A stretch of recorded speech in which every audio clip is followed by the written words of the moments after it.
Verrell Bramasta kini menjadi sorotan usai sempat heboh disebut melamar sosok kekasihnya.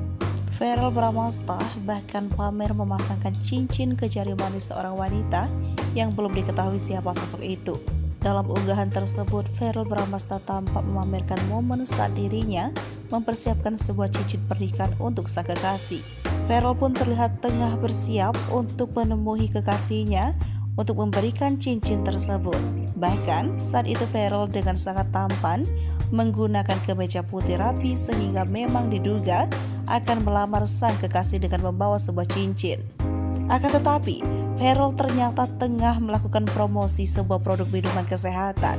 Meskipun demikian, sejumlah netizen justru menyoroti video promosi Verrell yang seolah akan melamar sang kekasih. Bahkan lantaran itu, Verrell diminta untuk segera menikahi Natasha Wilona.